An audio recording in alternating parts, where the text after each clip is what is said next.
వాళ్ళ పరిపాలనలో అనేక సమస్యలు ఉన్నాయి. వాళ్ళు చేసిన తప్పుల వల్ల వాళ్ళందరం అవస్థ పడుతున్నాం. వాళ్ళు సక్రమంగా చేస్తుంటే ఉద్యమాలతో వచ్చిన వాళ్ళు టీఆర్ఎస్ కేసీఆర్ ఇవాళ మొత్తం రాష్ట్రాన్ని అప్పుల రాష్ట్రంగా చేసి వాళ్ళు అనేక సమస్యల్ని ఎక్కడ వేసిన గొంగళి అక్కడే ఉంది.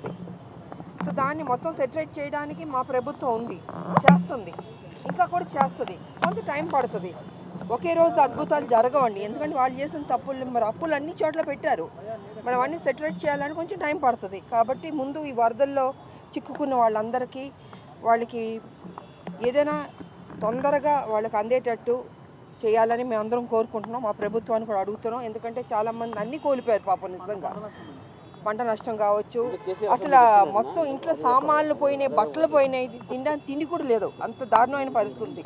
సార్ నేనేం కోరుకుంటున్నానంటే కొంచెం మేము అందరం ఎవరెవరు బట్టలు అన్ని సామాన్లు పోయినాయి కొంచెం మా అందరం తలా ఒక చేవేసి వాళ్ళకి ఏదైనా అందించాలని మేము కోరుకుంటున్నాం. అలాగే ముఖ్యమంత్రి గారికి కూడా మేము రిక్వెస్ట్ చేయదలుచుకున్నాం.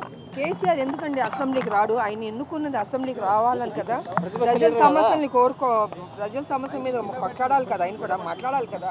ఆయన ఫామ్ హౌస్లో ఉంటే దానికి అర్థం ఏంటండి? అసలు ఆయనకి ఇంట్రెస్ట్ లేదండి. సో టీఆర్ఎస్ పార్టీ టోటల్గా ఇంట్రెస్ట్ లేదు. వాళ్ళ బరదల్లో చిక్కుకుని అల్లాడిపోతున్నప్పుడు వాళ్ళ గురించి మాట్లాడాలి కదా, రావాలి కదా. ఏమి రాడు. కాళేశ్వరం కమిషన్ కొట్టాడు ఆయన. మరి ఎక్కడికి వెళ్ళిపోయింది ఇది? దాని మీద అంతేనండి. అసెంబ్లీకి రావాలంటే సిక్కు వస్తుంది, కాళేశ్వరం గురించి మాట్లాడాలంటే సిక్కు వస్తుంది. ఆయనకు అప్పుడప్పుడు సిక్కు వస్తూ ఉంటుందండి. సో సిక్కున్న మనిషి లేకపోతే చెప్పేమనండి, నేను అసెంబ్లీకి రాను, నేను ఎమ్మెల్యేగా నన్ను గెలిపించాను, నేను రాజీనామా చేస్తానని చెప్పానండి. That be better. వాళ్ళ పరిపాలనలో అనేక సమస్యలు ఉన్నాయి. వాళ్ళు చేసిన తప్పుల వల్ల వాళ్ళందరం అవస్థ పడుతున్నాం. వాళ్ళు సక్రమంగా చేస్తుంటే ఉద్యమాలతో వచ్చిన వాళ్ళు టీఆర్ఎస్ కేసీఆర్ ఇవాళ మొత్తం రాష్ట్రాన్ని అప్పుల రాష్ట్రంగా చేసి వాళ్ళు అనేక సమస్యల్ని ఎక్కడ వేసిన గొంగళి అక్కడే ఉంది. సో దాన్ని మొత్తం సెటిలైట్ చేయడానికి మా ప్రభుత్వం ఉంది, చేస్తుంది, ఇంకా కూడా చేస్తుంది. కొంత టైం పడుతుంది. ఒకే రోజు అద్భుతాలు జరగవండి. ఎందుకంటే వాళ్ళు చేసిన తప్పులు మరి అప్పులు అన్ని చోట్ల పెట్టారు.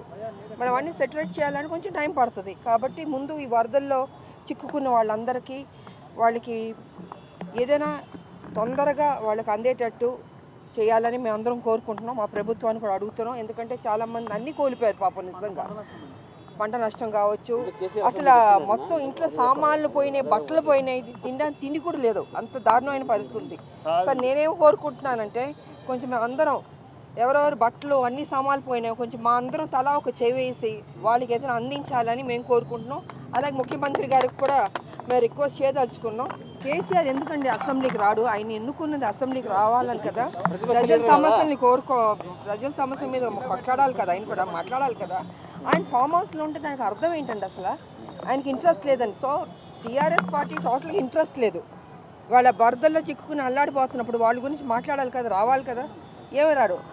కాళేశ్వరం కమిషన్ కొట్టాడు ఆయన. మరి ఎక్కడికి వెళ్ళిపోయింది ఇది? దాని మీద అంతేనండి. అసెంబ్లీకి రావాలంటే సిక్కు వస్తుంది, కాళేశ్వరం గురించి మాట్లాడాలంటే సిక్కు వస్తుంది. ఆయనకు అప్పుడప్పుడు సిక్కు వస్తూ ఉంటుందండి. సో సిక్కున్న మనిషి లేకపోతే చెప్పేమనండి, నేను అసెంబ్లీకి రాను, నేను ఎమ్మెల్యేగా నన్ను గెలిపించాను, నేను రాజీనామా చేస్తానని చెప్పానండి. That be better.